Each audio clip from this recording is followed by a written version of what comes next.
Rapport d'enquête sur l'in-housing réalisé par In-House. Troisième partie. Pourquoi faire le choix de l'in-housing? Cela n'aura échappé à personne et encore moins ces derniers mois, les ressources budgétaires sont le moteur de bien des décisions. Et quand il s'agit du pilotage budgétaire de son département marketing, la même règle s'applique. Avec un taux de 40%, le problème de ressources financières pour recruter en CDI est donc sans grande surprise la raison numéro 1 du choix de l'in-housing. C'est toutefois la seule raison de poids par défaut exprimée par nos répondants. Avoir accès à des talents formés, 24%. Le besoin d'expertise pointue ou encore la possibilité de plugger au sein des équipes ces experts, respectivement 16 et 12%, sont autant de drivers qui mènent les décideurs marketing à l'in-housing. Les réactions croisées qui suivent, fruits d'interviews en one-to-one avec des décideurs marketing français, nous permettent de préciser et rendre plus concrètes les raisons qui poussent au choix de l'in-housing. Tout d'abord, l'équation budgétaire RH, ou l'impossibilité d'embaucher. Continuer à investir dans le marketing digital tout en rapatriant en interne et en gelant ou limitant les headcounts est une contradiction que l'in-housing permet de résoudre en mettant à disposition des ressources expertes sans obérer les budgets RH. Le premier sujet pour nous autour de l'externalisation, c'est la frilosité d'avoir trop de ressources embarquées en interne, nous confie un directeur Data Intelligence.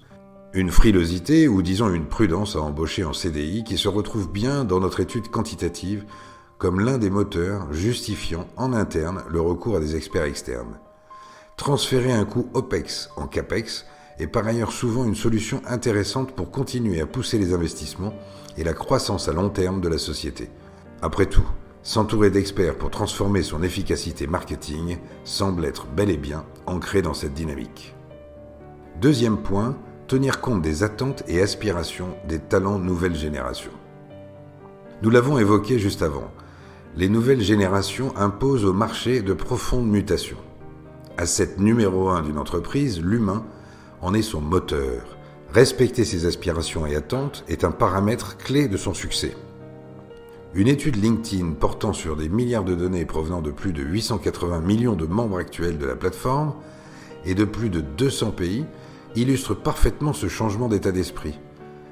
L'analyse révèle une évolution spectaculaire de l'utilisation de certains mots-clés sur la plateforme, dont notamment flexibilité au travail, qui augmente de 362%, bien-être de 35% et culture d'entreprise de 15%.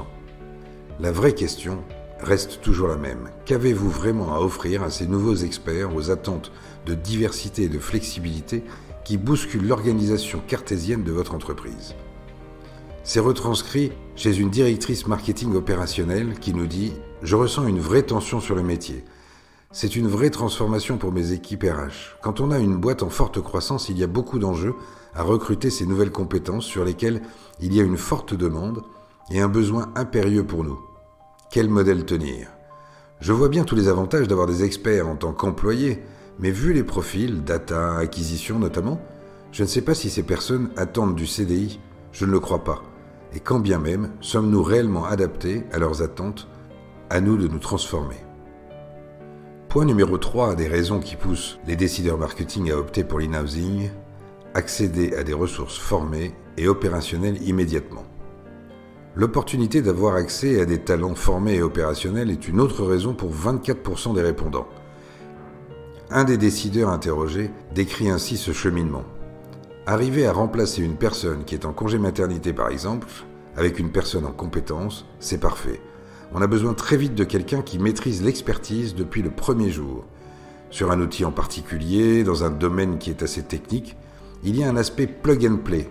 Avant qu'on recrute la bonne personne, ça prend du temps, on ne peut pas se le permettre. L'in-housing permet de trouver rapidement l'expert externe qui bénéficie d'un surcroît de connaissances via des expériences variées, mais aussi avec une grande capacité à s'adapter immédiatement aux enjeux internes de l'entreprise cliente.